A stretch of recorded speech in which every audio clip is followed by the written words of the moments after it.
같이 기도하시겠습니다. 은혜와 사랑이 충만하신 거룩하신 우리 아버지 하나님 감사합니다.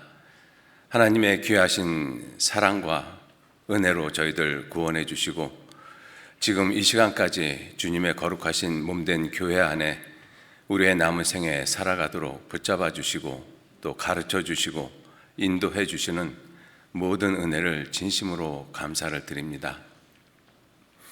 주님께서 우리에게 베풀어 주신 그 은혜와 사랑이 얼마나 큰 것인지 저희들 하루하루 지나가는 삶 속에서 더 깊이 깨달아 알 수 있도록 지혜를 허락해 주시고 더 온전한 모습, 정직한 모습으로 그 은혜에 보답하는 귀한 삶을 살아가도록 우리 한 사람 한 사람 인도하시고 도와주옵소서. 우리가 주님을 알고 주님을 섬기는 그러한 삶 가운데 때로는 피곤하여 지치고 낭망될 때도 있습니다. 그러한 모든 시간 가운데 주님께서 친히 우리 모두에게 위로해 주시고 귀한 진리의 말씀, 생명의 말씀으로 우리들을 일으켜 세워주시고 또 이끌어 주시기를 진정 의지합니다.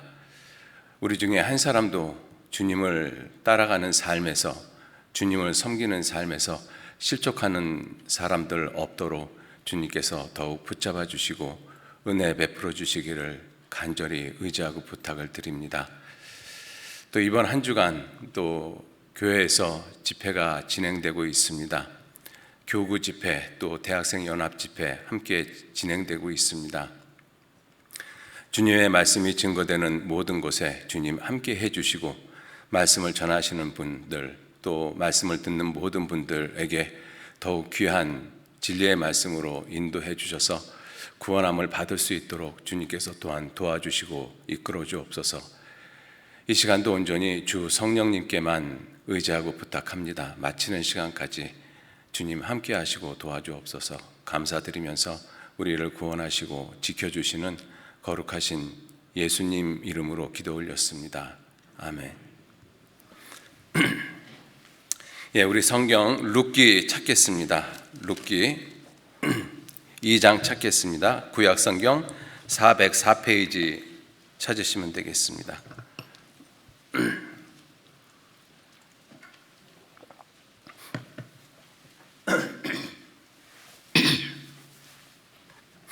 룻기 2장 룻기 2장 10절 말씀서부터 13절 말씀까지 찾으셨으면 천천히 같이 읽도록 하겠습니다. 룻이 땅에 엎드려 절하며 그에게 이르되 나는 이방 여인이오늘 당신이 어찌하여 내게 은혜를 베푸시며 나를 돌아보시나이까. 보아스가 그에게 대답하여 가로되 내 남편이 죽은 후로 내가 시모에게 행한 모든 것과 내 부모와 고국을 떠나 전에 알지 못하던 백성에게로 온 일이 내게 분명히 들렸느니라. 여호와께서 내 행한 일을 보응하시기를 원하며 이스라엘의 하나님 여호와께서 그 날개 아래 보호를 받으러 온 내게 온전한 상 주시기를 원하노라. 룻이 가로되 내 주여 내가 당신께 은혜 입기를 원하나이다. 나는 당신의 시녀의 하나와 같지 못하오나 당신이 이 시녀를 위로하시고 마음을 기쁘게 하는 말씀을 하셨나이다. 죄송합니다. 철학의 위로라는 책에 보면 이런 글귀가 있습니다. 육체의 나약함은 인간을 병들게 하고 그다음에 정신의 나약함은 인간을 잠들게 한다라는 그러한 글귀가 있습니다. 그러한 글귀를 놓고 우리 신앙적으로 좀 한번 생각을 해보면 믿음의 나약함은 우리의 영혼을 병들게 하고 우리의 영혼을 잠들게 한다라고 한번 생각도 해봤습니다. 그걸 생각을 해보면서 인간은 나약한 존재라는 것을 부인할 수가 없는 것이죠. 우리 모든 사람은 필연적으로 강한 모습이 아니라 아주 나약한 그러한 모습입니다. 그래서 병들기도 하고 또 사고로 다치기도 하고 죽기도 하고 또 마음이 상실돼서 좌절도 느끼고 또 실망도 느끼고 때로는 또 포기하고 싶은 생각도 들고 이러한 여러 가지의 모습이 우리 인생들 가운데 다 있습니다. 이유가 무엇이냐면 나약한 존재이기 때문에 그렇죠. 그래서 이 나약한 존재인 우리 모두에게 필연적으로 꼭 필요한 것이 무엇이냐면 위로인 것입니다. 우리가 이 세상을 살아가면서 누구한테도 위로받지 못하고 살아간다면 아마 그 삶은 참 너무나 힘들겠다라는 생각을 해봅니다. 우리 가운데 위로 한 번도 받지 못한 그런 분들은 아마 없으리라고 생각을 합니다. 오늘 말씀은 위로에 대해서 좀 같이 룻기를 통해서 생각을 좀 하려고 합니다. 하나님이 우리를 어떠한 모습으로 위로를 하고 계시는지 룻기를 통해서 좀 살펴보면서 정말 말씀을 통해서 주님이 주시는 위로를 우리 형제 자매님들 모두가 각자 믿음의 분량에 맞게끔 위로를 받으시는 그러한 시간들이 되셨으면 좋겠습니다. 이 룻기 1장을 좀 보시죠. 룻기에 대해서 간략히 설명을 드리면 이 엘리멜렉이라는 사람이 흉년을 피해서 모압 땅으로 내려갔습니다. 아내를 데리고 모압 땅에서 10년을 사는 동안에 엘리멜렉이라는 그 사람이 죽고 두 아들이 모압 땅 여인과 결혼을 하고 그리고 두 아들도 죽었습니다. 그리고 이 시어머니 나오미와 룻, 오르바가 함께 베들레헴으로 돌아오다가 이 오르바는 자기 친정으로 돌아가고 룻과 나오미가 베들레헴으로 돌아왔습니다. 그리고 베들레헴에서 룻이 보아스를 만나서 결혼해서 아들 낳고 잘 살았다는 내용입니다. 내용은 굉장히 간단하죠. 그 내용을 좀 잠깐 좀 살펴보셨으면 좋겠습니다. 룻기 1장 1절에 보시면 사사들이 치리하던 때에 이렇게 되어 있습니다. 사사들이라고 이야기를 하면 재판관들, 그 사람들을 사사들이라고 이야기를 합니다. 그래서 왕이 없던 시절에 이스라엘 백성들이 사사들, 옳고 그름을 판단하는 그러한 사람들을 통해서 이스라엘 나라를 하나님이 다스려 가셨습니다. 그 기간이 약 350년의 기간입니다. 이스라엘 백성들이 400년간 애굽 땅에서 종살이를 하다가 모세를 통해서 출애굽을 하게 됩니다. 애굽을 탈출하게 되죠. 그것이 BC 1446년입니다. 그리고 40년 광야 생활을 끝내고 요단강을 건너서 가나안 땅을 정복을 하죠.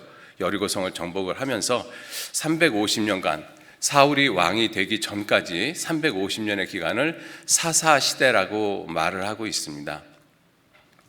그런데 그 사사시대, 350년간의 사사시대를 성경은 한마디로 아주 간단하게 표현을 하고 있습니다. 사사기 21장 25절에 그때 왕이 없으므로 사람들이 각기 자기 소견에 옳은 대로 행하였더라. 얼핏 그냥 읽으면 참 자기 소견에 옳은 대로 살았으니까 참 편하고 좋은 세상이었겠다라고 생각을 할 수 있지만 조금 생각을 좀 달리 해보면 모든 사람이 자기 소견대로 옳은 대로 살면 과연 국가라는 그러한 이 체제가 유지되어질 수 있을까? 절대로 불가능합니다. 무정부 상태가 되어지죠.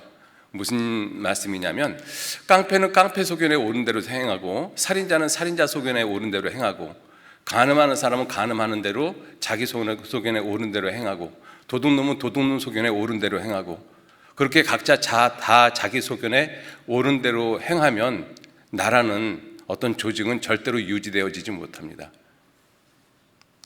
사사시대 350년을 성경은 그렇게 표현하고 있습니다. 그때 왕이 없으므로 사람들이 각기 자기 소견에 옳은 대로 행하였더라. 이 사사들이 치려하던 때에 있었던 이야기 내용을 성경은 룻기에 기록을 하고 있습니다.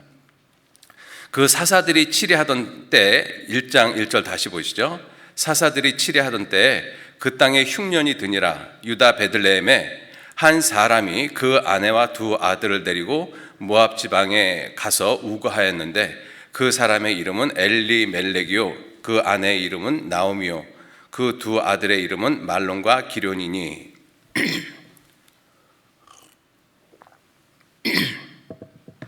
예, 이 사사들이 치레하던 때 엘리멜렉이라는 사람이 이 모압 땅으로 내려갔습니다. 이 엘리멜렉이라는 그 이름의 뜻은 아주 좋은 의미를 가지고 있습니다. 하나님은 나의 왕이시다. 굉장히 좋은 의미를 가지고 있죠. 자, 그러면 이 사람이 그 이름값대로 하나님이 정말 자기의 왕이었으면 흉년이 들어도 모압 땅으로 내려가지 말아야 되는 것이죠. 왜냐하면 모압은 하나님께서 저주하신 민족이기 때문에 그렇습니다. 우리가 잘 알고 있듯이 모압 족속과 암몬 족속은 아버지와 딸 사이에서 이 자식들이 태어났지 않습니까? 그래서 하나님께서 그 민족을 갖다가 영원히 저주했습니다. 그래서 정말 엘리멜렉이라는 그 이름값대로 살았다면 아무리 흉년이 있어도 절대로 모압 땅으로 내려가지는 말아야 되죠. 죽어도 베들레헴에서 죽는 것이 옳은 것이죠. 근데 이 사람이 이 사사들이 치레하던 그때의 모습, 자기 소견에 옳은 대로 행하였더라. 이름은 하나님은 나의 왕이시다라는 그러한 좋은 이름을 가지고 있지만 자기 소견에 옳은 대로 베들레헴에 있는 자기 재산 다 처분하고 그 다음에 아내 나오미, 그 다음에 두 아들 말론과 기론을 데리고 모압 땅으로 하나님이 저주하신 땅으로 들어갔습니다. 3절 나오미의 남편 엘리멜렉이 죽고 바로 들어가면서 성경은 바로 엘리멜렉이 죽었다라고 표현하고 있습니다.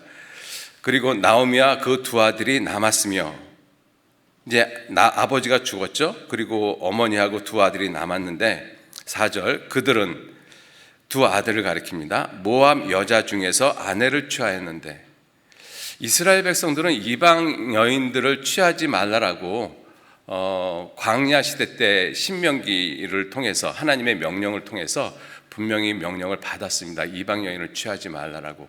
더욱이 모압 여인이라면 하나님이 저주하신 민족의 여인이잖아요. 절대로 취할 수 없는 여인입니다. 그런데 이 두 아들이 이 모압 여인을 취했다라고 되어 있습니다. 그들은 모압 여자 중에서 아내를 취하였는데 하나의 이름은 오르바요 하나의 이름은 루시더라. 거기 거한 지 10년 즈음에 말론과 기련 결혼하고 난 다음에 말론과 기련 두 아들 두 사람이 다 죽고 그 여인 나오미는 두 아들과 남편의 뒤에 남았더라. 그러니까 이 10년의 기간 동안의 이 내용을 한마디로 요약을 하면 엘리멜렉이 자기 소견에 옳은 대로 모압 지방에 내려갔잖아요. 자기 소견에 옳은 대로 산 삶을 이 5절 말씀까지 요약을 하면 어떻게 되는가 하면 죽고 죽었더라 이렇게 되죠. 그죠? 엘리멜렉이 죽고 말론도 죽고 기론도 죽고. 그러니까 10년 동안에 3명의 남자들이 다 죽은 것입니다. 3년에 1명꼴로 죽은 거예요. 이 집안에서 3년에 1명꼴로 남자들이 다 죽어간다라면 굉장히 두렵지 않겠어요? 그죠? 근데 이것도 하나의 좀 우리가 교훈을 받을 수 있는 부분이라고 생각을 합니다. 자기 소견에 옳은 대로 행한 그 결과가 죽고 죽었더라 이렇게 성경은 표현하고 있습니다. 자, 그래서 과부 셋만 남은 것이죠. 시어머니, 며느리 둘, 과부 셋이 이제 시어머니가 그 모압 지방에 있어서 자기 원래 있었던 그 베들레헴에 이제 하나님이 축복하셔서 먹고 살만하다라는 그 이야기를 들었습니다. 그래서 베들레헴으로 돌아가죠. 6절 말씀. 그가 모압 지방에 있어서 여호와께서 자기 백성을 권고하사 그들에게 양식을 주셨다 함을 들었으므로 이에 두 자부 며느리들이죠 함께 일어나 모압 지방에서 돌아오려 하여 있던 곳을 떠나고 두 자부도 그와 함께하여 유다 땅으로 돌아오려고 길을 행하다가 나오미가 두 자부에게 이르되 너희는 각각 어미 집으로 돌아가라. 너희가 죽은 자와 나를 선대한 것 같이 여호와께서 너희를 선대하시기를 원하며 여호와께서 너희로 각각 남편의 집에서 이제 새로운 남편이라는 것이죠. 새롭게 시집을 가서 그 새로운 남편의 집에서 평안함을 얻게 하기를 원하노라. 이렇게 이야기를 하니까 그 며느리 둘 오르바와 룻이 똑같이 소리를 높여 울면서 10절 나오미에게 이르되 아니니이다. 우리는 어머니와 함께 어머니의 백성에게로 돌아가겠습니다. 며느리 둘이 이렇게 이야기를 했어요. 그래서 나오미가 자기의 실체를 갖다가 정확하게 이야기를 합니다. 그것이 이제 11절 말씀이죠. 내용이 무엇이냐면 나는 소망이 전혀 없다. 나이도 많아서 늙었고 그 다음에 재산도 아무것도 없고 너희들을 도와줄 수 있는 그 능력이 내게는 아무것도 없다. 그러니 이제 너희들 네 가족, 네 친정으로 돌아가라. 이렇게 다시 이야기를 한 것입니다. 14절 그들이 소리를 높여 다시 울더니 오르바는 그 시모에게 입맞추되 작별 인사를 한 것이죠. 룻은 그를 붙쫓았더라. 여기서 보면 오르바는 참 올바른 선택을 한 것입니다. 인간적인 관점, 세상적인 관점에서 바라보면 그래, 시어머니 말대로 정말 늙었고 재산도 없고 지금 시어머니를 따라가면 오히려 내가 시어머니한테 짐이 될 수도 있겠다. 차라리 그럴 바에는 여기서 일찍 헤어지는 것이 낫겠다. 아마 세상적인 관점에서는 아마 올바른 선택일 수 있겠습니다. 그런데 룻은 세상적인 관점에서 아주 어리석은 선택을 했죠. 룻은 시어머니를 붙쫓았더라. 끝까지 따라가겠다라는 그런 표현을 했던 것입니다. 그래서 15절 나오미가 또 가로되 보라 내 동서는 그 백성과 그 신에게로 돌아가나니 너도 동서를 따라 돌아가라. 이때 룻이 정말 놀라운 말을 합니다. 우리들이 룻의 입장이 되어지면 과연 이렇게 이야기를 할 수 있을까? 이렇게 말할 수 있을까? 한번 생각을 하시면서 자신을 여기 이 말씀에다 투영을 해보시면서 한번 같이 읽어보셨으면 좋겠습니다. 16절, 17절 말씀 같이 읽겠습니다. 룻이 가로되 나로 어머니를 떠나며 어머니를 따르지 말고 돌아가라 강권하지 마옵소서. 어머니께서 가시는 곳에 나도 가고 어머니께서 유숙하시는 곳에서 나도 유숙하겠나이다. 어머니의 백성이 나의 백성이 되고 어머니의 하나님이 나의 하나님이 되시리니 어머니께서 죽으시는 곳에서 나도 죽어 거기 장사될 것이라. 만일 내가 죽는 일 외에 어머니와 떠나면 여호와께서 내게 벌을 내리시고 더 내리시기를 원하나이다. 어때요? 이렇게 이야기하실 수 있으시겠습니까? 사실 불가능할 거라고 생각이 되어집니다. 자, 이렇게 이야기를 하니까 나오미가 이 결심이 대단하구나 해서 결국은 이 룻을 데리고 베들레헴 땅으로 돌아갑니다. 자, 베들레헴 땅에 돌아오면서 나오미는 기쁨이라는 뜻이거든요. 그래서 이 베들레헴 땅으로 10년 만에 돌아오니까 마을 사람들이 얼마나 기뻐했겠어요. 그래서 19절 이에 두 사람이 행하여 베들레헴까지 이르니라. 베들레헴에 이를 때 온 성읍이 그들을 인하여 떠들며 이르기를 이가 나오미냐 하는지라. 나오미가 그들에게 이르되 나를 나오미라 칭하지 말고 마라. 나오미는 기쁨이라는 뜻이고 마라는 쓰다라는 뜻입니다. 기쁘다라고 칭하지 말고 쓰다라고 이야기를 해라. 왜? 젖는 자가 하나님이 나를 심히 쳤다, 심히 괴롭게 했다. 내가 풍족하게 나갔는데 이제는 빈손으로 돌아오게 됐다. 내게 무슨 기쁨이 있겠느냐, 이렇게 이야기를 한 것이죠. 자, 그리고 22절에 나오미가 모압 지방에서 그 자부 모압 여인 룻과 함께 돌아왔는데 그들이 보리 추수할 때 베들레헴에 이르렀더라.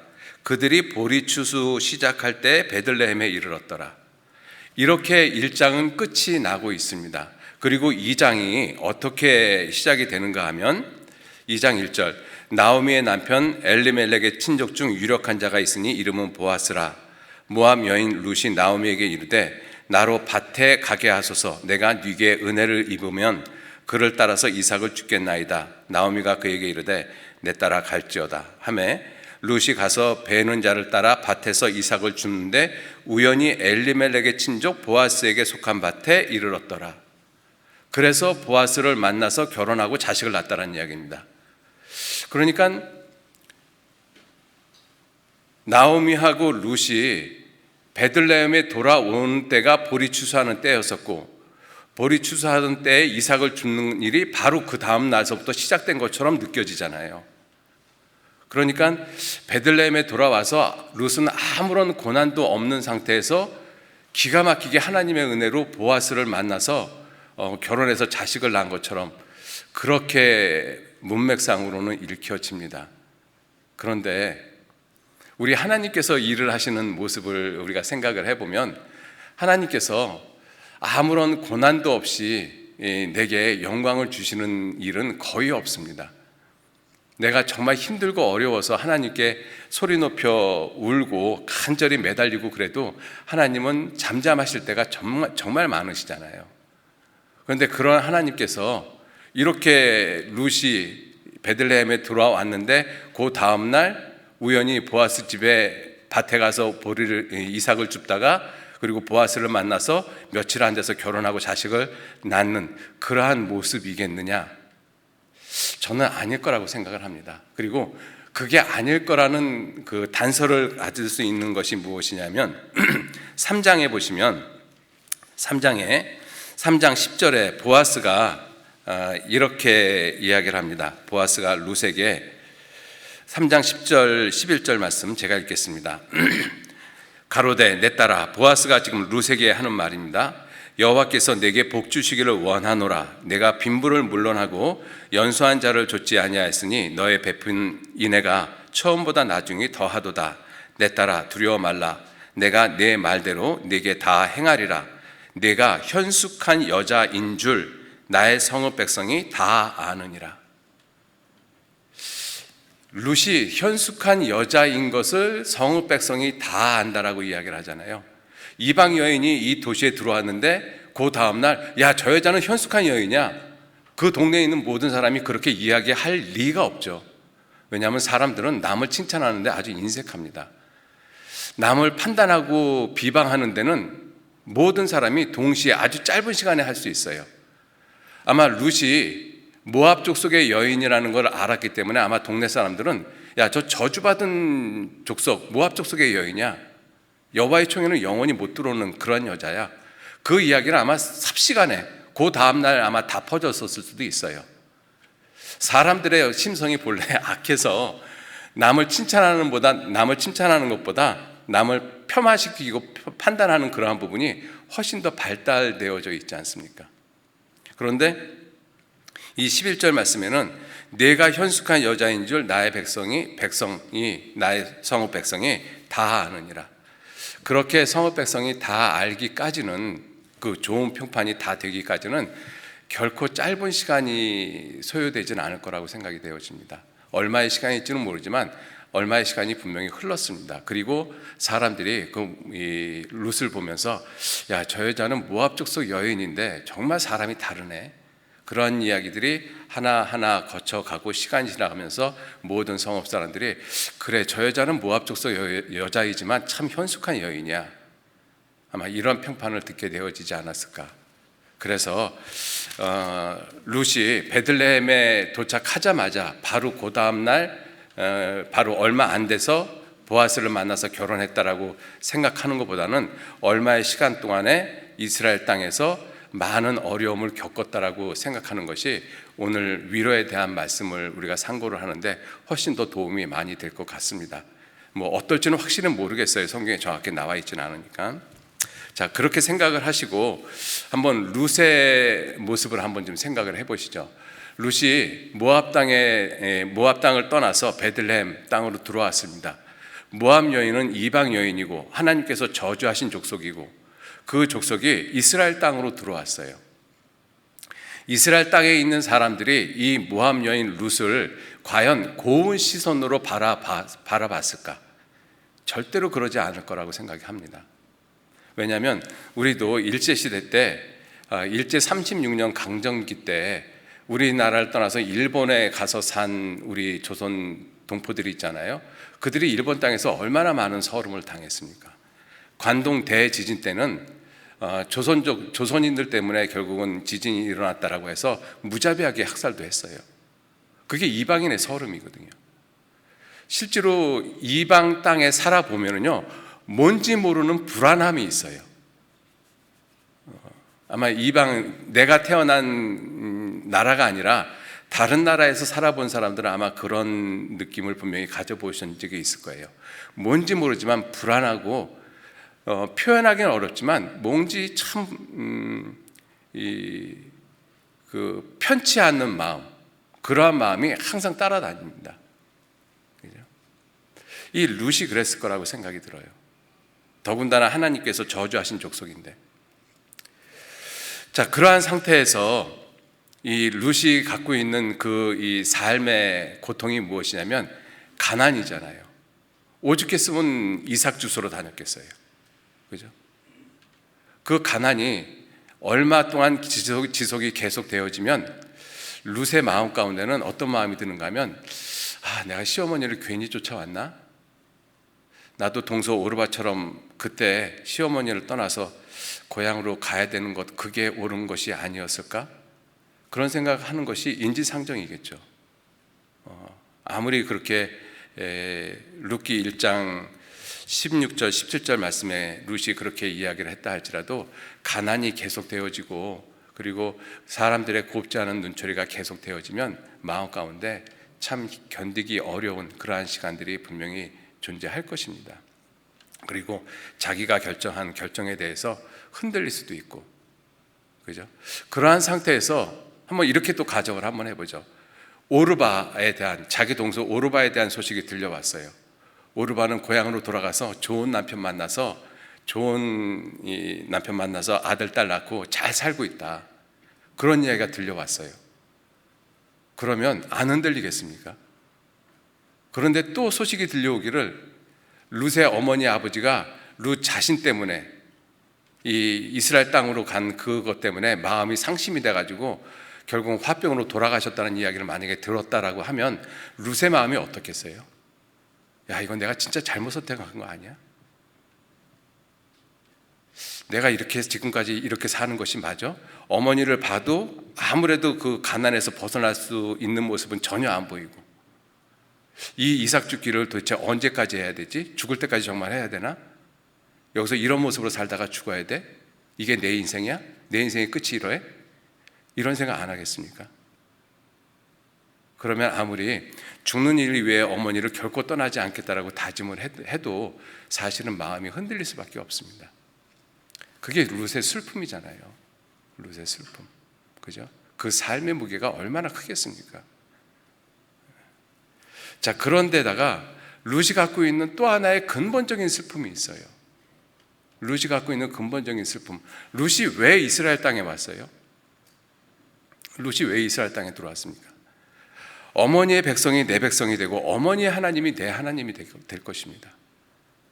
그 하나님께 나도 축복을 받기 위해서, 룻이 이스라엘의 하나님 여호와를 어떻게 알았는지 잘 모르겠지만 분명히 시어머니 나오미를 통해서 알게 되어졌을 거예요. 그리고 그 하나님이 주시는 축복이 어떤 것인지를 아마 시어머니 나오미를 통해서 많이 들었을 것이죠. 그래서 나도 그 시어머니가 섬기는 그 하나님 안에 들어가서 하나님으로부터 축복을 받는, 나도 여호와의 총회에 들어갈 수 있는 그러한 모습이 됐으면 참 좋겠다, 그 마음을 가지고 들어왔어요. 그런데 룻이 모압 족속은 여호와의 총회에 영원히 들어오지 못한다는 이야기를 안 들었겠습니까? 분명히 들었을 거라고 생각이 들어져요. 왜요? 이 시아버지도 죽고, 그 다음에 남편도 죽고, 시동생인지 어쨌든 시아주버님인지 어쨌든 죽었잖아요, 다. 그렇게 죽었을 때 나오미가 그런 이야기를 안 했을 것 같습니까? 하나님이 모압 족속을 저주를 했는데 우리가 하나님의 말씀에 불순종하고 여기를 들어왔기 때문에 이렇게 되지는 않았겠는가, 이런 이야기를 나오미도 생각을 하고, 또 그렇게 하다 보면 며느리하고 자연스럽게 그런 이야기도 했겠죠. 그래서 신명기 23장 3절 말씀에 암몬 족속과 모압 족속은 여호와의 총회에 들어오지 못하리라, 무릇 그들에게 속한 자는 10대뿐 아니라 영원히 여호와의 총회에 들어오지 못하리라. 그 이야기를, 그 하나님의 말씀을 이 나오미를 통해서 룻이 들었다라면 룻의 마음은, 난 모압 족속인데 난 여호와의 총회에 영원히 못 들어가나? 그런데 룻은 어떤 생각을 가지고 들어왔어요? 나는 그래도 여호와의 총회, 하나님의 축복을 받아야 되겠다라는 생각 가지고 시어머니 따라 들어온 거잖아요. 그러니까 룻이 갖고 있는 그 근본적인 슬픔은 뭐냐면, 나는 모압 족속인데, 여호와의 총회에 영원히 들어가지 못하는 족속인데 어떻게 하면 하나님의 축복을 받을 수 있지? 그런데 시간이 지나가도 하나님의 복을 받을 수 있는 그러한 모습은 전혀 보이질 않아요. 가난만 계속 더 가중되어지고. 그러한 룻의 마음이라면 마음이 얼마나 힘들겠습니까? 그죠? 그래서 이 전도서 4장 1절에 보면, 내가 돌이켜 해 아래서 행하는 모든 학대를 보았도다. 오거라, 학대받는 자가 눈물을 흘리되 저희에게 위로자가 없도다. 저희를 학대하는 자의 손에 권세가 있으나 저희에게는 위로자가 없도다. 우리에게는 위로자가 없잖아요. 그죠? 이스라엘 땅에서 이 룻의 이와 같은 마음을 위로해 줄 수 있는 사람이 누가 있겠어요? 그 룻의 마음을 알아줄 사람이 누가 있겠습니까? 설령 그와 같이 룻이 이야기를 한다라고 해도 이스라엘 사람들은 룻에게 뭐라고 이야기를 하겠어요? 누가 그럼 너 보러 여기 들어오라 그래서 네가 선택한 거잖아. 네가 선택해놓고 너 왜 그런 이야기를 해? 기껏 돌아온 이야기가 그 얘기밖에 더 있겠습니까? 그러니까 자기가 마음속에 가지고 있는 그 근본적인 슬픔, 이 삶의 수고로운 짐, 무거운 짐, 이걸 누구한테도 이야기를 못해요. 고향에 있는 부모님한테도 이야기를 못하고, 이스라엘 땅에 있는 사람들한테도 이야기 못하고, 그렇다고 시어머니 나오미한테도 이야기하겠어요? 그것도 이야기 못하고. 사람이 정말로 힘든 때가 언제냐면, 내가 힘든 그 마음의 상태, 그 힘든 이야기를 누구한테도 할 수 없을 때, 그때가 가장 힘듭니다. 그죠? 자, 그러한 모습으로 룻이 이스라엘 땅에서 살아가고 있었을 때 이 보아스를 만나잖아요. 보아스를 만나서 보아스가 룻에게 여러 가지 모습으로 좋은 이야기를 해줍니다. 그래서 룻이 땅에 엎드려서 이 보아스에게 절하면서 이렇게 이야기를 합니다. 룻기 2장 10절 말씀을 보시죠.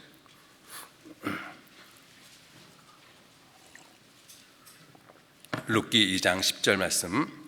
룻이 땅에 엎드려 절하며 그에게 이르되, 나는 이방 여인이오늘 당신이 어찌하여 내게 은혜를 베푸시며 나를 돌아보시나이까?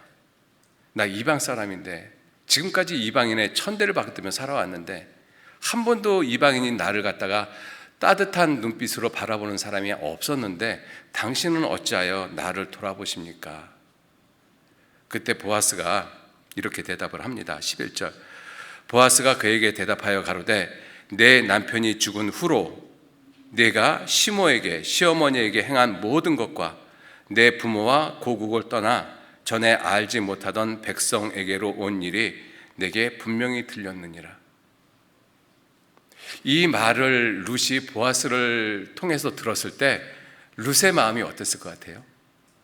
이건 내가 누구한테도 말하지 못하던 이야기인데 이 사람이 어떻게 알지? 이 위로의 첫 번째 모습이 무엇이냐면 공감입니다. 공감. 정말로 위로되어지지 않았겠어요? 그죠? 아무한테 말할 수도 없고 말하지도 못했던 그 룻의 가슴 속에 있는 이야기를 이 보아스가 아주 정확하게 끄집어서 이야기를 해주죠. 내가 안다. 너 어떻게 살았는지.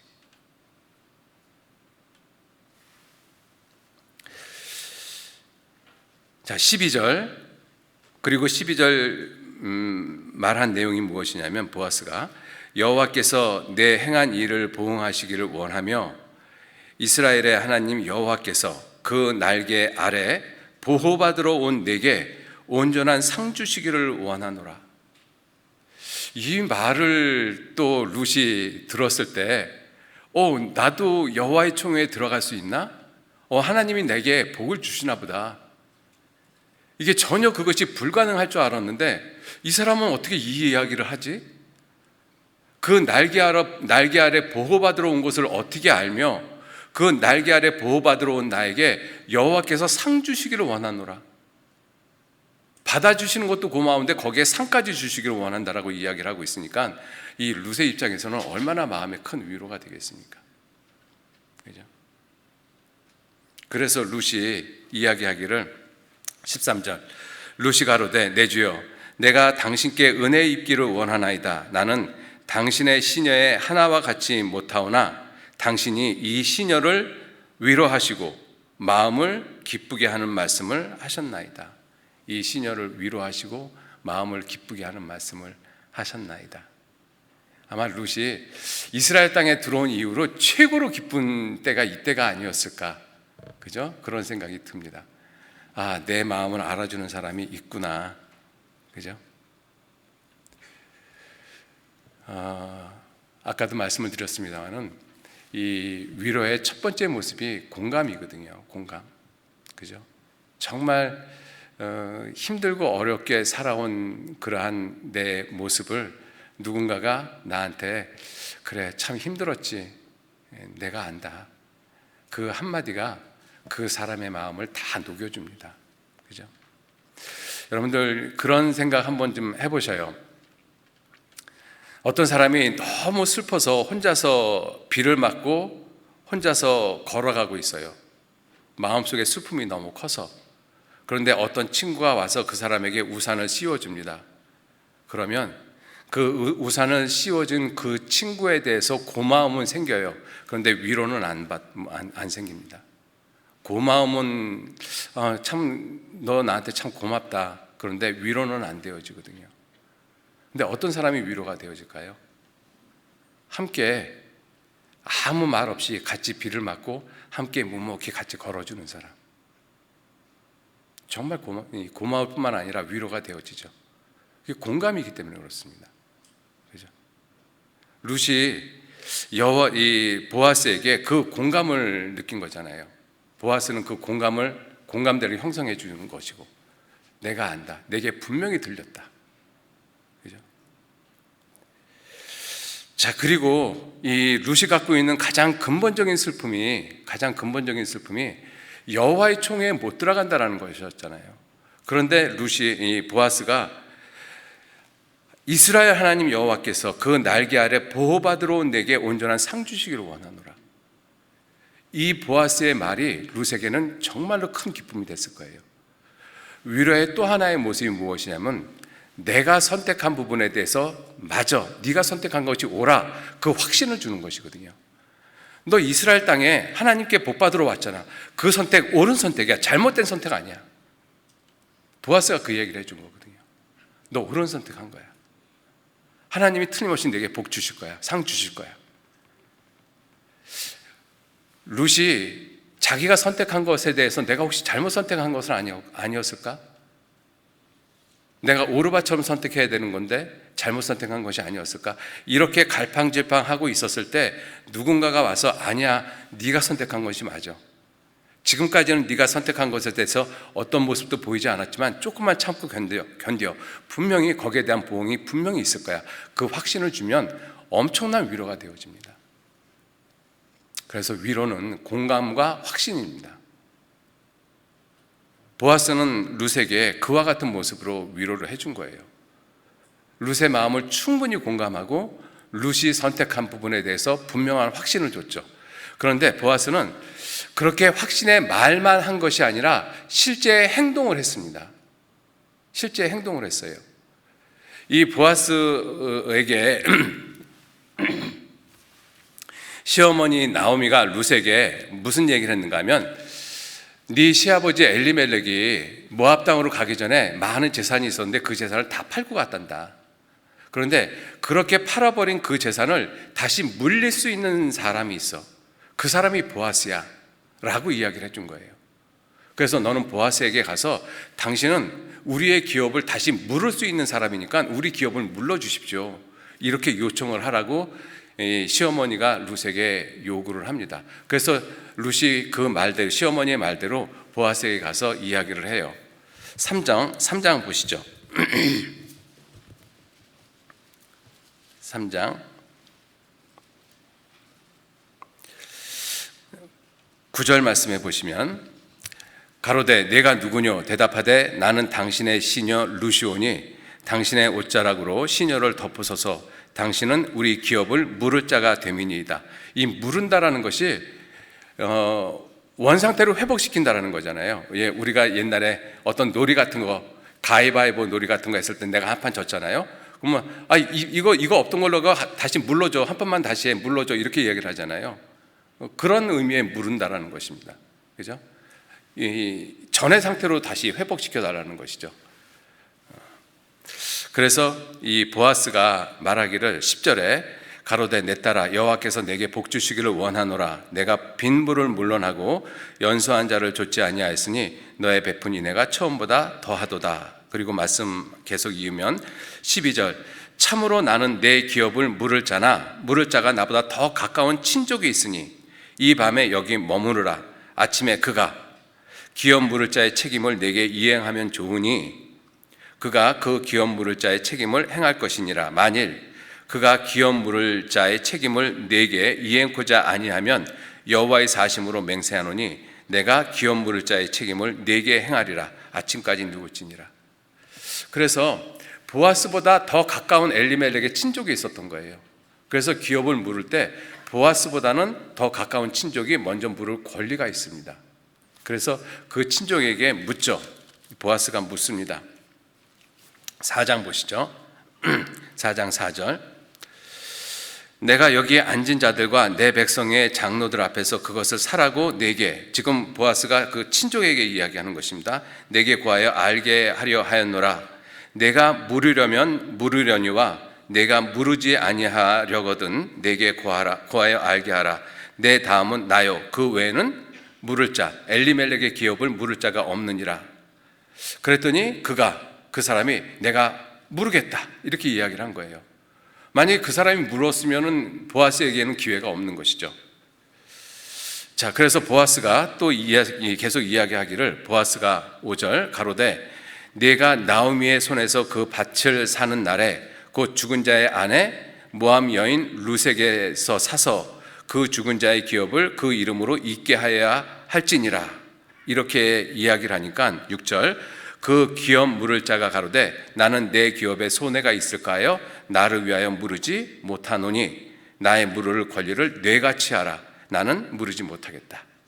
그래서 보아스가 이 엘리멜렉의 기업을 물으는 자가 되고, 그래서 결국은 이 룻하고 결혼하고 자식을 낳게 되는 것입니다. 이 모습이 무슨 모습이냐 하면 이 물은다라는 것이 원상태로 돌아간다는 것이잖아요. 우리는 아담 안에서 태어났습니다. 아담이 죄를 지은 이후에 우리는 모두 다 태어났잖아요. 그죠? 그래서 죄인으로 태어났습니다. 그렇게 죄인으로 태어나서 우리는 죄를 짓고 살다가 어쩔 수 없이 죽을 수밖에 없는 운명을 가지고 태어났어요. 그래서 우리 모든 사람은 이 룻처럼 여호와의 총회에 영원히 들어가지 못하는 그러한 모습이 우리 죄인들의 모습입니다.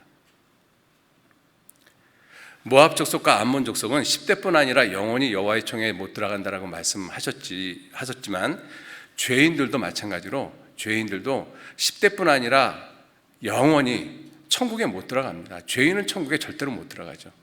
그런데 우리는 죄인으로 태어났잖아요. 죄인으로 태어난 우리들의 이 모습을 다시 물을 수 있는 방법이 딱 두 가지밖에 없어요. 율법의 요구대로 살든지 아니면 하나님의 은혜 가운데 살든지, 둘 중에 하나거든요. 그런데 율법의 요구는 한 번도 죄를 짓지 말라는 것이거든요. 태어나서부터 죽을 때까지 하나님이 정하신 율법 한 가지도 한 번도 범하지 마라. 그래야지만 네가 살 것이다. 그래서 율법의 요구는 행하라, 그리하면 살리라. 그런데 그렇게 살 수 있는 사람이 아무도 없잖아요. 그래서 히브리서 7장 17절 18절 말씀에 이 율법 전의 계명이 연약함으로 무익해서 패하고 율법은 아무것도 온전케 못할지니라. 그래서 이에 더 좋은 소망이 생기니 그 더 좋은 소망이 무엇이냐? 바로 예수 그리스도, 하나님의 은혜, 십자가의 은혜인 것입니다. 그래서 이 보아스보다 더 가까운 친족이 나는 내 기업에 손해가 될 것 같아서 못 물으겠다. 율법은 죄를 지은 우리 사람을 무조건 용서해 줄 수가 없어요. 그럼 하나님의 공의가 완전히 깨지거든요. 그러니까 내 기업에 손해가 나서 못 물으겠다. 그래서 그것을 보아스가 물으게 된 것이죠. 손해를 감수하고서라도 그 기업을 물은 것입니다. 그 보아스의 모습이 누구의 모습이에요? 바로 예수 그리스도의 모습이죠. 그래서 이 보아스의 모습을 우리가 성경에서 보시면 3장 18절 말씀에 보시면, 이에 시모가 가로되 내 딸아 이 사건이 어떻게 되는 것을 알기까지 가만히 앉아 있으라. 그 사람, 보아스죠. 그 사람이 오늘날 이 일을 성취하기 전에는 쉬지 아니하리라. 이게 하나님의 모습이잖아요. 그죠? 내 아버지께서 이제까지 일하시니 나도 일한다. 주님께서 요한복음 5장 17절에 그렇게 말씀을 하셨습니다. 그리고 2장 20절 말씀에 나오미가 자부에게 이르되 여호와의 복이 그에게 있기를 원하노라. 이 보아스를 가리킵니다. 보아스가 생존한 자와 사망한 자에게 은혜 베풀기를 그치지 아니하도다. 누구셔요? 예수님이십니다. 그죠? 보아스는 예수님의 그림자의 모습이거든요. 그래서 이 보아스가 이제 이 엘리멜렉의 기업을 물러서 결국은 그 룻하고 결혼하게 되죠. 4장 10절 말씀 보시죠.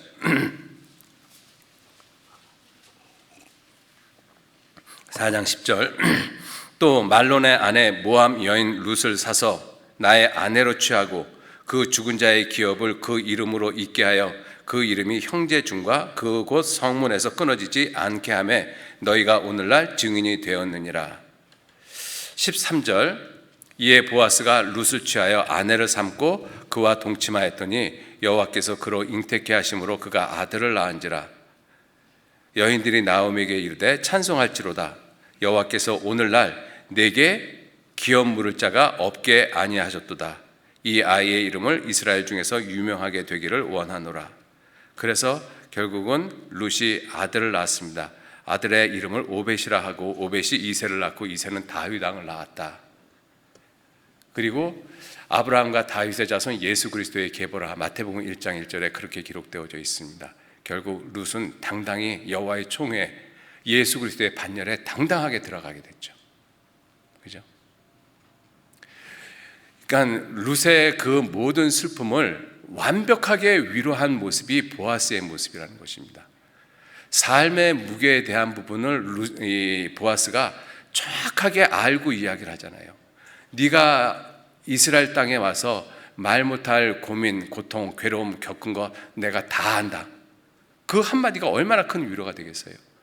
그리고 네가 이 이스라엘 땅에 하나님의 축복받기 위해서 들어왔는데 그 하나님의 축복이 분명히 있을 것이다.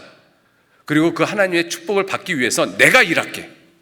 그렇게 이야기한 거잖아요. 그리고 보아스는 기꺼이 자기 기업의 손해가 될 줄을 알면서도 룻을 취해서 아내를 삼았습니다. 그리고 자식을 낳았어요. 그 자식의 이름이 오벳입니다. 그죠? 놀라운 모습으로 정말 슬픔에 가득 찬 그 여인 룻을 갖다가 보아스가 위로하고 있잖아요.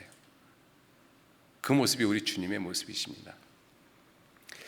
자, 두 번째 이 모습을 좀 생각을 해보면 룻을 그렇게 보아스가 위로를 했는데 이 땅에 예수님께서 오셨는데 예수님을 위로하신 하나님의 모습이 있어요.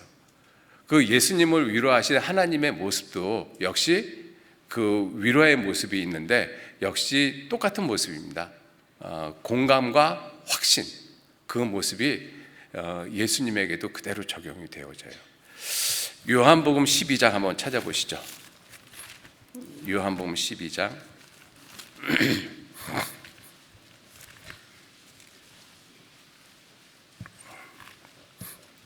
요한복음 12장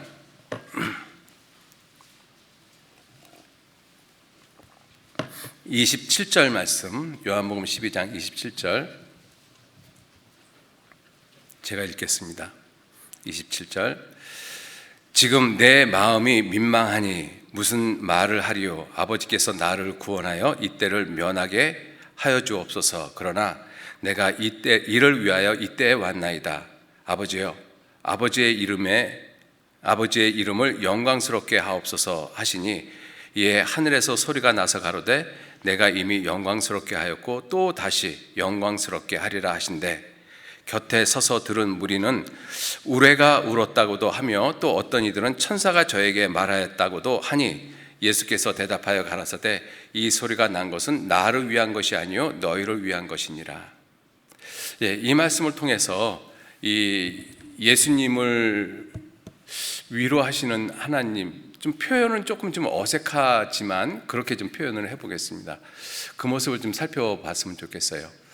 이 27절, 28절 말씀을 문자적으로 그대로 제가 이렇게 알고 설명드리기에는 제가 너무 사실은 좀 버겁습니다. 제가 이야기를 할 수 있는 부분은 아닌 것 같아요. 왜? 아직 잘 모르니까. 그런데 이 모습을 좀 쉽게 생각하기 위해서 예화를 한번 들어보겠습니다. 그 예화를 들으시면서 예수님께서 이렇게 말씀하신 것을 한번 좀 생각을 한번 해보셔요. 왜 그런가 하면 제가 이 말씀을 이렇게 이 설명을 하다가 보면 예수님의 인간적인 부분, 인성적인 부분을 지나치게 많이 이야기를 할 것 같아요. 그러면 예수님에 대해서 오해가 얼마든지 생길 수가 있습니다. 그래서 이 말씀을 직접적으로 제가 이 설명을 드리기는 제게 너무 좀 부담이 되어지고, 그래서 예화를 좀 한번 좀 생각을 해봤습니다. 이렇게 한번 생각을 해보시죠. 어떤 아주 훌륭한 아버지가 계셔요. 훌륭한 아버지가 계시고 모든 사람에게 존경을 받는 그런 아버지가 계시고, 그 아버지에게 아주 귀한 아들이 있습니다. 아주 총명하고 똑똑하고 그리고 효심이 지극한 아들이 있습니다. 그 아들이 내 아버지를 내가 영광스럽게 해야 되겠다라고 생각을 해서 정말 공부를 열심히 해서 미국에 있는 하버드 대학교에 들어갔어요. 그래서 1년, 2년, 3년, 4년 이제 졸업반이 되어졌습니다.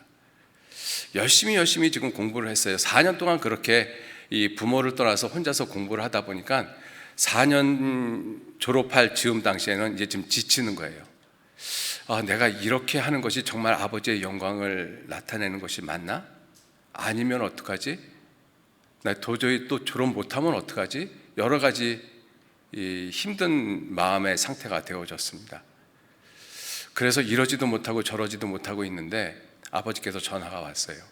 아버지께서 하시는 말씀이, 얘야 힘들지? 그런데 네가 하버드에 입학한 것 자체만으로도 내가 이미 영광을 받았다. 네가 하버드에서 1년, 2년, 3년, 4년 지금 공부하고 있잖아. 벌써 4년을 공부하고 있는데 그것도 나한테 영광이 이미 되어졌어. 그 말을 들었을 때 그 아들의 마음이 얼마나 위로가 되겠어요? 내가 하버드에 들어와 입학한 것 자체가 아버지에게 벌써 영광이 되어졌구나. 그리고 하버드에서 중도에 그만두지 않고 그 힘든 공부를 4년이나 계속하고 있는 것도 아버지의 영광을 나타내고 있는 것이구나. 그걸 아버지가 이야기를 해주잖아요. 그 아들한테 그게 얼마나 큰 힘이 되겠습니까? 그리고 이렇게 졸업하는 것이 정말 영광이 될까라고 고민을 하고 있는 그 아들에게 아버지가, 네가 만약에 거기서 졸업을 한다면 그 졸업은 더욱 나에게 큰 영광이 되어질 것이다 라고 이야기를 하면 그 아들은 얼마나 큰 힘을 얻을까요? 그죠? 그러니까 거기서도, 그 예화에서도 우리가 알 수 있는 것이 그 아들의 마음을 아버지가 충분히 공감을 해주고 있잖아요. 그리고 졸업을 해야 된다는 그 부분도 확신을 시켜주잖아요. 내가 이 학교에서 정말 죽는 한이 있어도 졸업을 해야 되겠구나. 아버지의 영광을 위해서. 이것이 잘못된 선택이 아니었구나. 아들에게 그것을 확실하게 심어주고 있잖아요. 그 모습을 생각하면서 27절 말씀을 다시 한번 보시죠. 27절, 28절 말씀.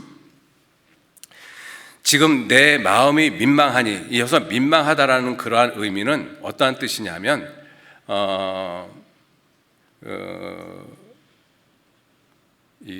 괴롭게 하다, 마음의 평정을 잃게 하다, 마음을 휘저어 놓다, 이런 의미를 가지고 있어요. 민망하다는 뜻이. 그러니까 예수님이 지금 무엇인지 모르지만 우리 인간적인 육체를 가지고 있는 그러한 모습에서 마음이 괴롭다, 힘들다, 평정이 깨졌다, 이런 단어를 사용하고 있는 것입니다. 지금 내 마음이 민망하니 무슨 말을 하리요? 아버지여, 나를 구원하여 이때를 면하게 하여 주옵소서. 그러나 내가 이를 위하여 이때에 왔나이다. 아버지여, 아버지의 이름을 영광스럽게 하옵소서. 아버지의 이름을 영광스럽게 하옵소서. 이 말씀을 하시니까 이에 하늘에서 소리가 나서 가로되 내가 이미 영광스럽게 하였고 또 다시 영광스럽게 하리라. 이미 영광스럽게 하였고 또 다시 영광스럽게 하리라. 여러분들, 예수님이 이 세상에 오신 것이 하나님의 영광입니다. 누가복음 2장 14절 말씀에 예수님이 탄생하셨을 때 지극히 높은 곳에서는 하나님께 영광이요 땅에서는 기뻐하심을 입은 자들 중에 평화로다. 지극히 높으신 곳에서 하나님께 영광이에요. 예수님이 이 땅에 오신 것이 하나님의 영광입니다. 예수님이 이 땅에서 33년의 생애를 사신 것 하나님의 영광이신 거예요. 내가 이미 영광스럽게 하였고 또다시 영광스럽게 하리라. 또다시 영광스럽게. 예수님의 죽음과 부활을 통해서 이루어지는 것이 구원이거든요. 그죠? 시편 21편 5절 말씀에 주의 구원으로 영광을 크게 하시고 존귀와 위엄으로 저에게 입히시나이다. 주의 구원으로 영광을 크게 하시고 그 말씀과 또다시 영광스럽게 하리라. 같이 연결되지 않습니까? 또다시 영광스럽게 하리라. 그러니까 이러한 모습을 봐도 예수님의 그 사역에 대해서 충분히 하나님 아버지께서도 위로하시고, 그리고 예수님이 십자가에 죽고 부활하시는 그 부분에 대해서 분명한 확신을 주시는 것이죠. 왜냐하면 예수님이 십자가를 앞에 두고 간절히 기도하셨습니다. 뭐라고 기도하셨습니까? 아버지, 할만하시거든 이 잔을 내게서 지나가게 하옵소서. 내게서 지나가게 하옵소서. 육체를 입고 계신 예수님이 하신 기도의 내용입니다. 할만하시거든 이 잔을 내게서 지나가게 하옵소서. 얼마나 힘드셨으면. 그래서 그 기도를 할 때 하늘에서 천사들이 내려와 그 힘을 돕더라 이렇게 표현하고 있습니다.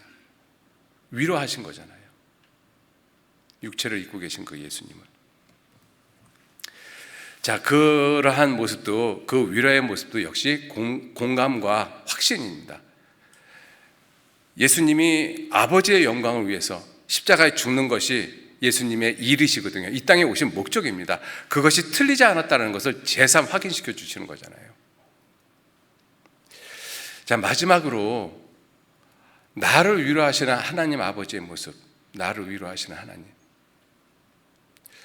룻을 위로한 보아스의 모습이나 이 땅에 계신 예수님을 위로하신 아버지 하나님의 모습이나 똑같은 모습으로 하나님은 지금도 나를 위로하고 계십니다. 똑같은 모습으로요.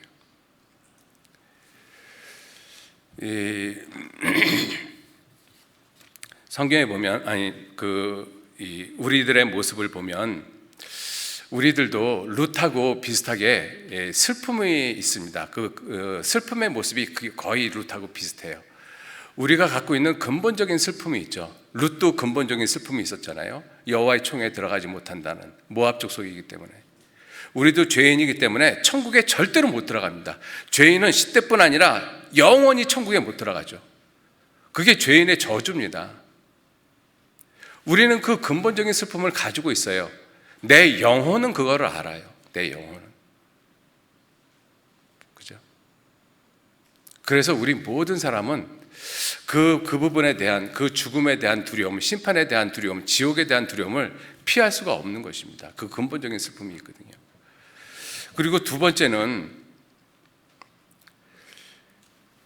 아담이 저주함으로 말미암아, 아담이 이 선악과를 따먹으로 말미암아 하나님이 이 땅을 저주하셨잖아요.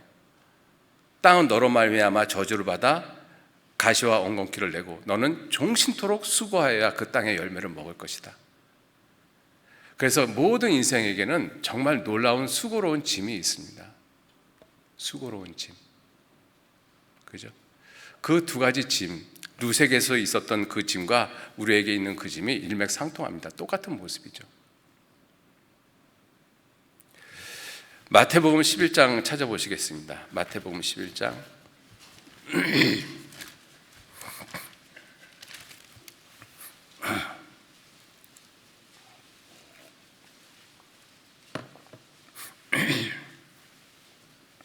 마태복음 11장 28절 말씀. 마태복음 11장 28절로 30절 말씀. 같이 읽겠습니다. 수고하고 무거운 짐진 자들아 다 내게로 오라. 내가 너희를 쉬게 하리라. 나는 마음이 온유하고 겸손하니 나의 멍에를 메고 내게 배우라. 그러면 너희 마음이 쉼을 얻으리니 이는 내 멍에는 쉽고 내 짐은 가벼움이라 하시니라. 수고하고 무거운 짐진 자들, 우리들을 가리키고 있지 않습니까? 그죠? 우리에게는 근본적인 이 슬픔이 있어요. 죄인이라는 슬픔. 룻에게는 모압 여인이라는 슬픔이 있듯이 우리는 죄인이라는 슬픔을 가지고 있습니다. 이 죄를 어떻게 벗어버릴 수 있을까? 이것에 대해서 정말 깊이 생각하고 누가 이 죄를 벗을 수가 있을까? 이 생각을 하는 사람은 죄짐이 풀려졌을 때 정말 기쁠 거라고 생각을 합니다.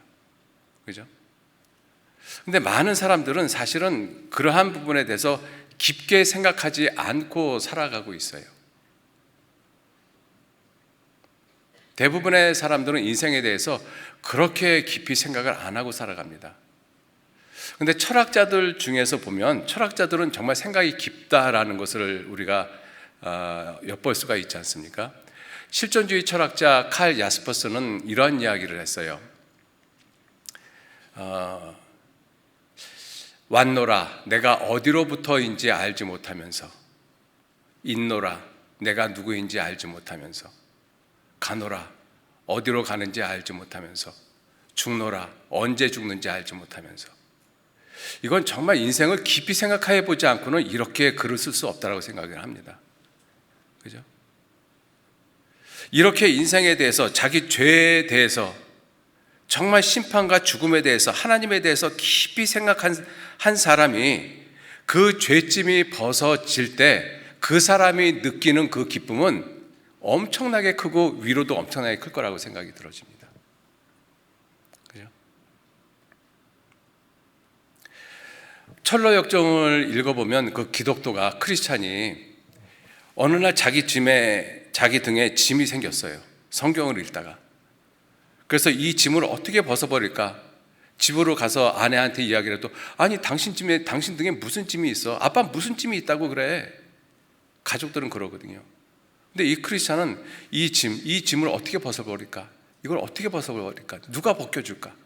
막 고민하다가 결국은 좁은 문을 통과하다가 그 짐이 떼굴떼굴 다 굴러가잖아요. 그때 기독도의 그 마음의 위로가 얼마나 크겠습니까? 정말 이 죄짐을 누가 벗어줄 수 있을까? 이 죄짐이 어떻게 벗겨질까? 도저히 벗겨지지 않을 것 같았었는데, 그렇게 생각한 사람이 죄짐이 벗겨졌어요. 염소와 송아지 피로 아니하고 오직 자기 피로 영원한 속죄를 이루사 단번에 성소에 들어가셨느니라. 내가 내 죄를 영원히 용서했다. 내 죄를 기억도 안 하겠다. 그러한 하나님의 말씀을 접하게 되어지면 그 사람이 얼마나 기쁘겠습니까? 그죠? 아, 내 죄가 영원히 용서됐구나. 예수님이 이 땅에 오셔서 내 죄를 다 담당하시고 십자가에 돌아가셔서 내 죄를 영원히 용서하셨구나. 내 죄를 기억도 안 하시겠다. 내 허물을 빽빽한 구름에 사라진 같이 내 죄를 안개에 사라진 같이 도말하였으니 너는 내게로 돌아오라. 내가 너를 구속하였습니다. 동이 서에서 먼 것 같이 내 죄를 내게서 멀리 옮기셨나이다. 내 죄를 발로 밟으시고 내 죄를 주의 등 뒤에 던지셨나이다. 나하고 나는 나를 위하여 내 허물을 도말하는 자니 내 죄를 기억지 아니하리라. 이러한 말씀을 접하게 되어지면 그 사람은 얼마나 기쁘겠습니까? 그러한 말씀들이. 그죠? 그런데 우리가 이 전도 집회를 하거나 상담을 하다가 보면 그렇게 죄짐이 벗겨졌을 때 정말 기뻐하는 사람들을 만나는 것은 그리 많지 않습니다. 대부분의 사람들은 그래 죄인이라고 그러니까 죄인이네. 죄가 용서가 됐대. 이제 천국 간대. 그냥 그래요. 그죠? 그런 사람하고 비교를 해보면 이 죄짐이 벗겨졌다라는 그 느낌이 전혀 다르죠. 누가복음 7장 41절 42절 말씀에 예수님이 시몬에게 하시면서 말씀을 이렇게 하십니다. 빚 주는 자가 돈을 빌려주는데 한 사람에게는 50데나리온, 한 사람에게는 500데나리온씩 빌려줬다. 지금으로 이야기하면 한 사람에게는 500만 원, 한 사람에게는 5천만 원을 빌려줬다. 그런데 둘 다 갚을 것이 없어서 탕감을 해줬다. 그리고 하시는 말씀이 이 둘 중에 누가 더 많이 탕감을 받았느냐 이렇게 묻지 않으셨어요. 이 둘 중에 갚을 것이 없어서 둘 다 탕감을 해줬는데 이 둘 중에 누가 그 빚을 없애준 사람을 더 많이 사랑하겠느냐 이렇게 물어보잖아요. 그러니까 시몬이 내 생각에는 많이 탕감받은 자니이다. 당연하죠. 정말 죄 때문에 막 고민하다가 그 죄짐이 벗겨졌다. 내 죄를 위해서 하나님의 아들 예수님이 내 죄를 영원히 용서하셨다는 것이 깨달아지는 사람은 정말 뛸 듯이 기뻐할 것입니다. 그런데 대부분의 사람들은 그렇지 않아요. 저도 물론 그런 사람 중에 한 사람이었고, 저는 구원받았을 때 그냥 덤덤했습니다. 옆에 있는 사람이 구원받았는지 안 받았는지도 모를 정도로. 그런데 시간이 지나가면서 하나님 말씀을 배우면서 내가 정말 지옥 갈 수밖에 없는 끔찍한 죄인이라는 사실이 더 깊이 깨달아지고, 그러다 보니까 주님의 은혜와 사랑이 더 깨달아지는 거예요. 아마 대부분의 사람들은 그렇게 하나님의 사랑을 점점 더 크게 깨달아진다고 생각합니다. 그런데 구원받았다라고 하면서 그런 모습도 전혀 안 보여요.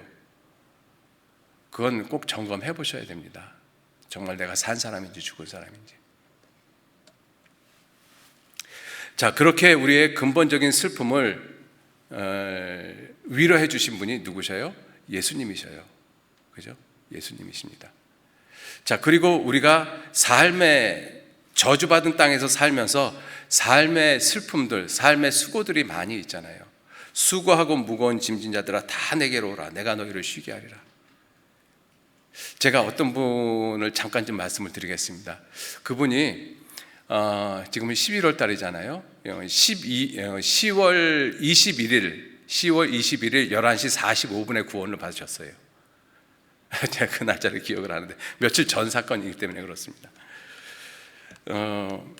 그분이 첫째 날 DVD 말씀을 2편을 듣고, 그 다음에 둘째 날 DVD 말씀을 4편을 아침 10시부터 밤 11시 45분까지 말씀을 듣고 구원을 받았어요.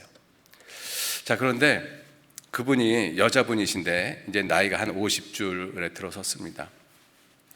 그분이 말씀 DVD를 듣기 전에 이제 상담을 하게 되어졌는데, 상담을 하면서 이 말씀을 읽었습니다. 수고하고 무거운 짐진 자들아 다 내게로 오라. 내가 너희를 쉬게 하리라 하고 읽고 있는데 어디서 우는 소리가 나요. 보니까 옆에 있는 이 말씀 들어온 사람이 울기 시작을 하는 거예요. 이 말씀에.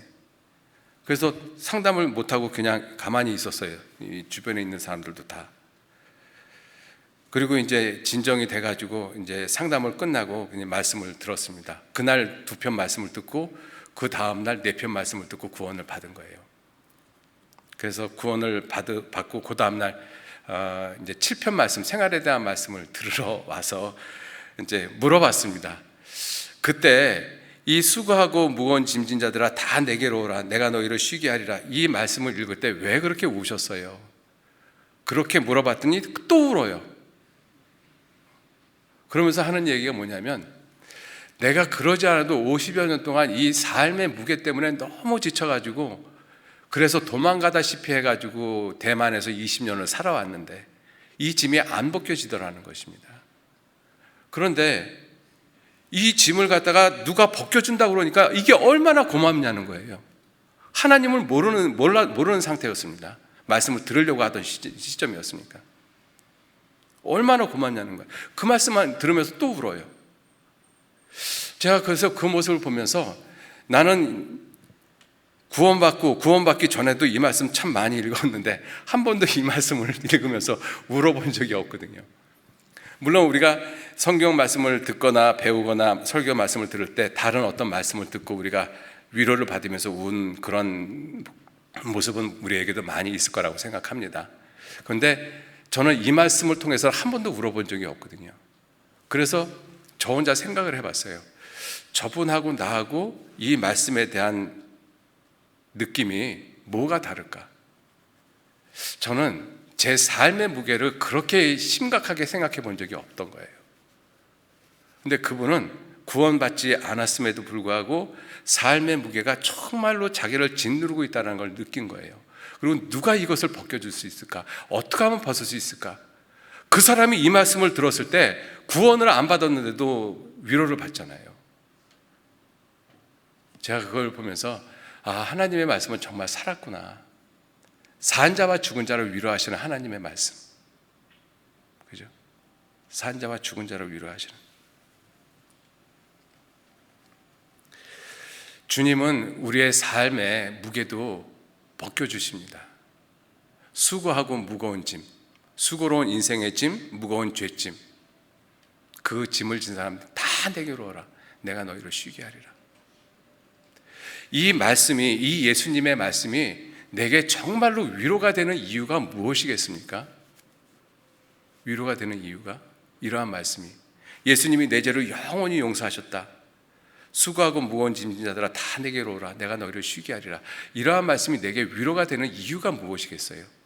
공감입니다. 예수님이 내 삶에 대해서 공감하고 계시다는 뜻이에요. 무슨 이야기냐 하면, 여러분들, 룻이 보아스의 말을 통해서 상당한 공감을 받았어요. 왜 그렇게 상당한 공감을 받았습니까? 룻은 이방 여인이잖아요. 근데 이 보아스가 한 말이 왜 그렇게 공감이 되어졌을까요? 보아스도 이방 여인의 자식이었거든요.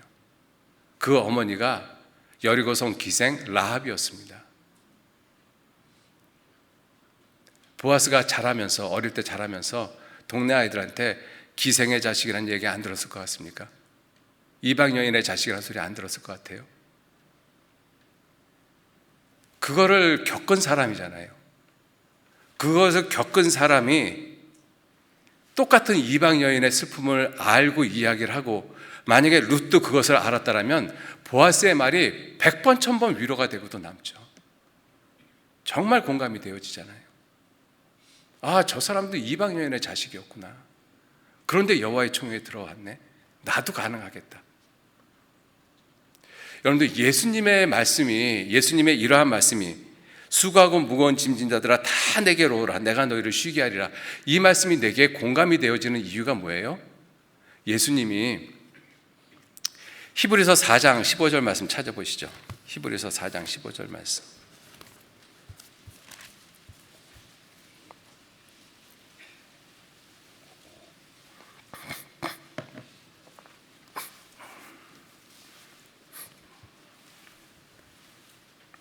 히브리서 4장 15절 말씀 같이 읽겠습니다.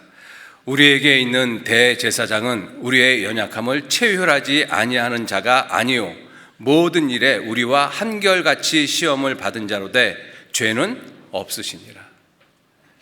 체휼, 몸소 겪었다라는 것입니다. 여러분들, 예수님은 우리와 똑같은 육체를 입고 오셨잖아요. 배도 고파 보셨고, 슬퍼도 해보셨고, 눈물도 흘리시고, 기뻐도 해보시고, 민망해 보시기도 하고, 괴로우셨다라고 말씀하셨잖아요. 그죠? 사람들한테 배반도 당해보고, 자기 제자한테 팔려보기도 하고, 사람들한테 침뱉음 당해보기도 하고, 뺨도 맞아보기도 하고, 사람들 앞에서 옷을 벗겨봄을 당하기도 하고, 채찍에 맞아보기도 하고, 죄 없는데 사형판결도 받고, 결국은 십자가에 못 박혀 죽었습니다. 여러분들, 우리 가운데 예수님이 당한 그러한 모습을 겪은 사람이 있으십니까? 하나도 없잖아요. 근데 예수님은 정말 그 일을 다 당하셨어요. 예수님 얼굴에 침 뱉음을 당하셨잖아요. 조롱하고 놀리고.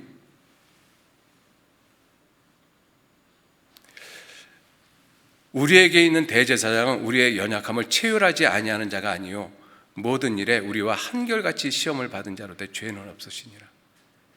여러분들, 예수님의 말씀, 예수님이 행하신 일에 우리가 100% 공감하는 이유는 예수님이 우리와 똑같은 육체를 입고 이 땅에 사셨기 때문에 그래요. 하나님이시면서. 예수님도 배고파 보셨거든요. 피곤하시고. 그 예수님이 우리의 죄를 영원히 용서하셨어요.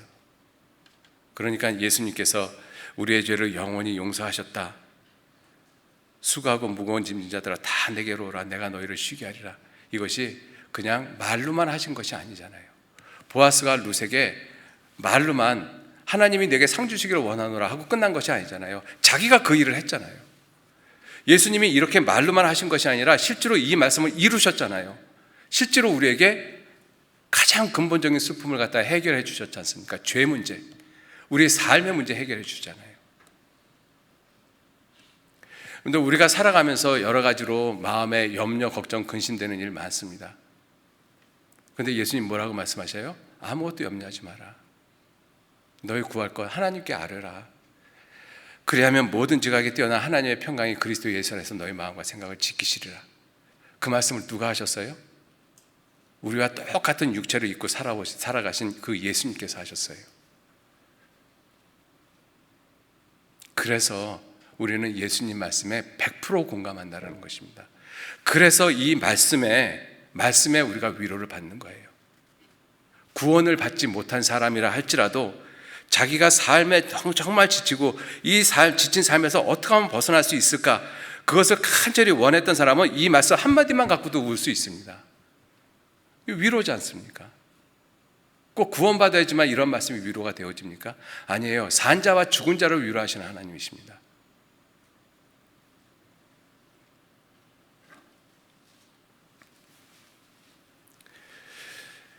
자, 그러한 모든 이 슬픔을 우리에게 완전하게 위로하시는 분이 예수님이셔요. 자, 그리고 구원받은 우리 그리스도인들이 갖고 있는 또 하나의 근본적인 슬픔이 하나 있습니다. 무엇이냐면 기다림에 지쳤어요. 울다가 지쳐서 꽃잎도 빨갛게 멍이 든 그러한 모습으로 예수님을 기다리다가 지쳐있는 모습. 코로나 2년이라는 시간을 겪으면서 아마 그러한 모습이 많이 있는 것 같습니다. 예수님 오신다고 했는데, 예수님 오신다고 이야기한 지가 20년, 30년 전인데 아직도 오실 기미는 보이지는 않고, 예수님이 정말 오시는 거 맞아? 내가 그거 기다리는 거 이게 올바른 선택이야? 내가 선택한 거 아니야? 잘못 알고 있는 거 아니야? 교회에서 혹시 성경을 잘못 해석하고 있는 거 아니야? 이러한 생각 안 드십니까? 곧 오신다 하는데도 오실 것 같지는 않고, 그러다 보니까 언젠가는 오시겠지, 나 죽기 전에 올 거야, 전혀 생명 없는 그러한 이야기나 툭툭 던지는 그러한 모습이 우리들 가운데 있지 않습니까? 기다림에 지쳤어요. 예수님 오신다라고 하는데. 그런데 예수님께서 성경을 통해서 우리에게 아주 분명하게 위로하십니다. 여러분들, 성경에 7년 환난 기간 동안에 들어가면 한 사람이 모든 세상을 다스리는 세계가 온다라고 말씀을 하고 있습니다. 적그리스도가 통치하는 시대, 분명히 그 시대가 옵니다. 그렇게 되어지기 위해서는 세상은 반드시 하나가 되어져야 돼요. 여러분들, 근데 한 10여 년 전만 해도 매스컴이나 많은 이 인문학자들 또는 정치인들이 입에 침이 마르도록 이야기하던 것이 뭐였었는가 하면 세계화, 하나의 정보, 단일화, 이것을 아주 입이 마르도록 이야기하고 다녔어요. 근데 요즘 그 세계화 이야기하는 사람이 있습니까? 없어요. 국제정치를 하는 사람들도 이렇게 이야기를 합니다. 이제 유럽 연합도 하나가 됐는데 영국이 탈퇴하고 그리스도가 아니라 그리스 나라도 탈퇴하려고 하고, 다른 여러 나라들이 이제 EU에서 탈퇴하려는 움직임이 보이잖아요. 그러니까 세계화는 이제 끝났다라고 이야기를 하고 있습니다. 그리고 미국 트럼프가 대통령이 되어지면서 이제는 이 자국 보호 정책으로 가고 있잖아요. 그래서 세계화가 끝나고 이제는 개별 국가 체제로 다시 환원되어지는 그러한 모습이 지금 현재 국제정치 사회다라고 국제정치학자들이 이야기를 하고 있습니다. 그런데 저는 그것이 틀렸다라고 아주 확신합니다. 왜? 요한복음 13장은 반드시 세계화를 분명히 말씀하고 있어요. 한 사람이 모든 사람을 다스리는 하나의 정부, 하나의 세계, 반드시 이루어져야 됩니다. 여러분들, 세계화가 이제는 지나가고 단일 국가 체제로 들어선 것이 아니에요. 세계화가 완성이 되어졌습니다. 세계화가 완성이 되어졌기 때문에 더 이상 세계화를 외칠 필요가 없어요. 그것을 어떻게 할 수 있느냐? 코로나가 아주 분명하게 증명해 줬어요. 여러분들, 코로나가 발생하기 전까지만 해도 세계는 같이 움직이지 않았습니다. 아무리 세계화를 외쳐도 같이 움직이지 않았어요. 코로나가 발생하기 전 우리나라 비행기 못 뜨게 할게, 우리나라 입국 금지할게, 그러면 그래 네 나라 그렇게 해, 우리는 안 할게, 이게 같이 움직이지 않았거든요. 그런데 코로나 시대부터는 놀랍게도 같이 움직입니다. 마스크 써, 그럼 다 마스크 써요. 전 세계가. 국경 폐쇄해, 그럼 전 세계가 다 같이 폐쇄합니다.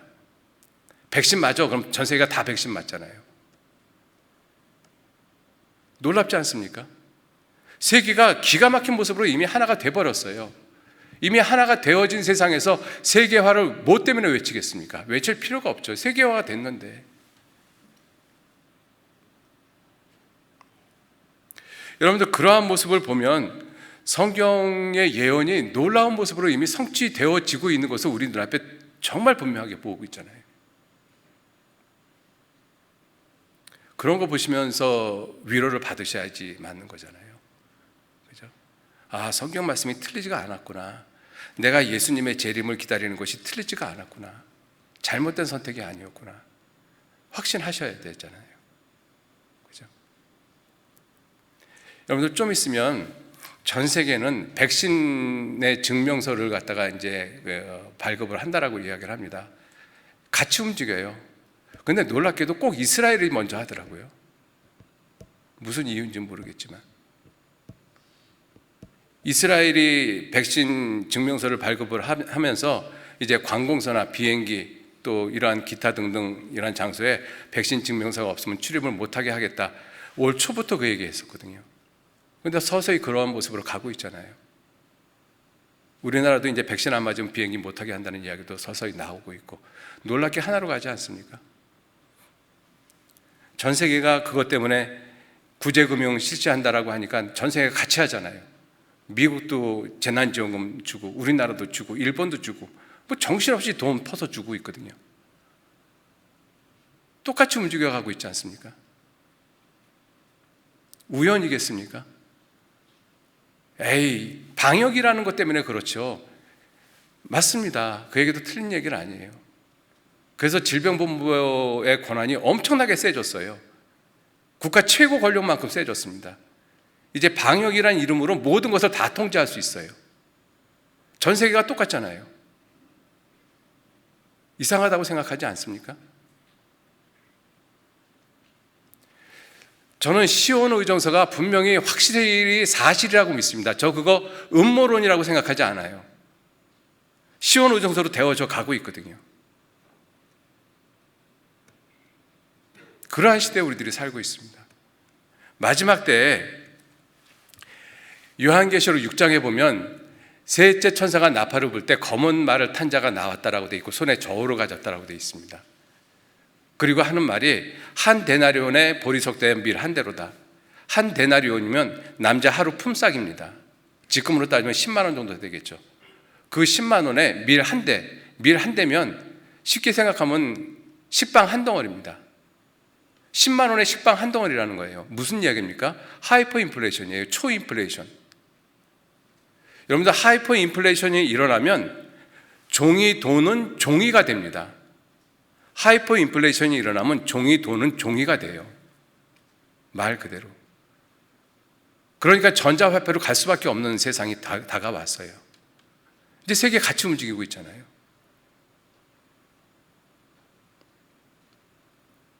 성경은 그것을 우리에게 먼저 이야기를 하고 있지 않습니까? 먼저 말씀을 하고 계시잖아요.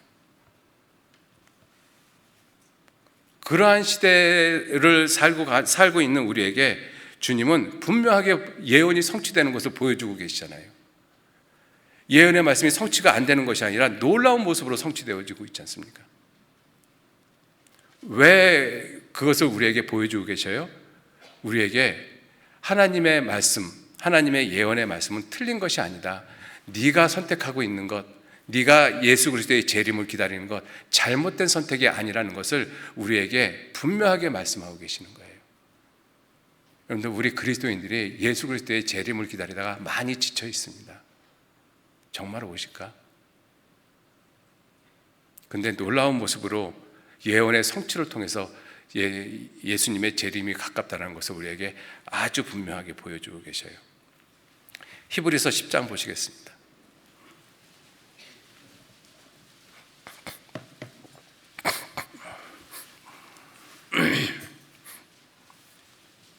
히브리서 10장 36절 37절 말씀, 36절 37절 같이 읽겠습니다. 너희에게 인내가 필요함은 너희가 하나님의 뜻을 행한 후에 약속을 받기 위함이라. 잠깐 후면 오실 이가 오시리니 지체하지 아니하시리라. 잠깐 후면 오실 이가 오시리니 지체하지 아니하시리라. 이 말씀을 하신 지 2000년 지났습니다. 그죠? 얼마나 가까워요. 이 말씀을 기록한 지 2000년이 지났는데 지체하지 않는다, 반드시 오신다라고 말씀하고 계시거든요. 야고보서 5장 보시겠습니다. 이러한 말씀들이 기다림에 지쳐있는 우리들을 위로하고 있는 말씀이지 않습니까? 확신을 주고 있지 않습니까? 예수 그리스도의 재림에 대해서. 야고보서 5장 7절 말씀, 7절 8절 말씀 또 같이 읽겠습니다. 그러므로 형제들아, 주의 강림하시기까지 길이 참으라. 보라, 농부가 땅에서 나는 귀한 열매를 바라고 길이 참아 이른 비와 늦은 비를 기다리나니 너희도 길이 참고 마음을 굳게 하라. 주의 강림이 가까우니라. 가까우니라. 2000년 됐습니다. 지금 이 말씀하신 지. 그죠? 얼마나 가깝겠습니까?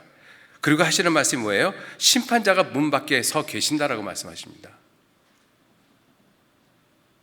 놀라운 모습으로 우리에게 위로하고 계시잖아요. 내가 주님 다시 오시는 것을 기다리는 것이 절대로 잘못된 선택이 아니라는 것, 잘못된 기다림이 아니라는 것, 우리에게 분명히 말씀을 하고 있습니다. 마지막으로 한 것만 더 보시겠습니다. 성경 제일 끝에 보시겠습니다. 요한계시록 22장. 성경 제일 끝입니다. 요한계시록이 22장 마지막 장입니다. 그 마지막 장에 가장 많이 말씀하시는 내용이 무엇일 것 같습니까? 성경 가장 마지막 책, 가장 마지막 장, 거기서 가장 많이 말씀하시는 내용이 무엇일 것 같습니까? 한번 보셔요. 6절 말씀 제가 읽겠습니다. 또 그가 내게 말하기를 이 말은 신실하고 참된지라. 주 곧 선지자들의 영의 하나님이 그의 종들에게 결코 속히 될 일을 보이시려고 그의 천사를 보내셨도다. 보라, 내가 속히 오리니. 보라, 내가 속히 오리니. 10절. 또 내게 말하되 이 책의 예언의 말씀을 임봉하지 말라. 때가 가까우니라. 12절. 보라, 내가 속히 오리니. 내가 속히 오리니. 놀랍게 반복되고 있지 않습니까? 마지막 장이면 얼마나 할 말이 많으시겠어요. 중요한 말씀. 근데 이 말씀이 중요하다라는 거예요. 내가 속히 오겠다. 그리고 마지막 절, 21절이 마지막 절인데 21절은 사실은 인사 말씀입니다. 그래서 성경 전체에 사실 마지막 절은 20절 말씀이거든요. 그 마지막 절이 뭐라고 되어 있습니까? 같이 읽겠습니다. 이것들을 증거하신 이가 가라사대 내가 진실로 속히 오리라 하시거늘 아멘. 주 예수여 오시옵소서. 내가 진실로 속히 오리라. 진실로 오리라가 아니라 진실로 속히 오리라. 우리 그 시대에 살고 있습니다.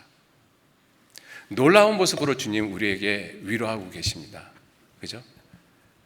내 슬픔을 놀랍게 공감을 해 주시고, 왜? 예수님이 그 모든 슬픔을 몸소 겪으셨기 때문에. 그리고 내가 예수님을 기다리는 그 재림에 대한 믿음에 확신을 주고 계시잖아요. 그 확신 틀리지 않았다라고 말씀하고 계십니다. 여러분들, 우리 코로나 시대에 지금 많이 지쳐 있는데 다시 우리 마음을 다잡고 정말 주님 언제 오실지 모르는데 그 주님을 위해서 정말 힘껏 한번 살아보십시다. 같이 기도하시겠습니다. 주님, 귀한 은혜와 사랑에 진심으로 감사를 드립니다. 우리들 구원함을 받고 이 세상에 살아가면서 여러 가지 힘들고 어려운 그러한 시간들 만납니다. 그러한 모든 시간대마다 주님께서 친히 우리들 위로해 주시고 진리의 말씀, 능력의 말씀, 생명의 말씀으로 우리들을 붙잡아 주셔서 넘어져 있는 사람 있으면 붙들어 일으켜 주시고 다시 주님을 위해서 힘있게 살아갈 수 있도록 주님께서 힘과 용기를 허락해 주시고 주님의 영광을 위해서 남은 생에 살아갈 수 있도록 우리 모두 이끌어 주시고 인도해 주옵소서. 우리들의 나머지 모든 시간들 오직 선하신 주님의 손에만 의지하고 부탁합니다. 끝까지 함께 하시고 도와주옵소서. 감사드리면서 우리를 구원하시고 세상 끝날까지 지켜주시는 거룩하신 예수님 이름으로 기도 올렸습니다. 아멘. 예, 우리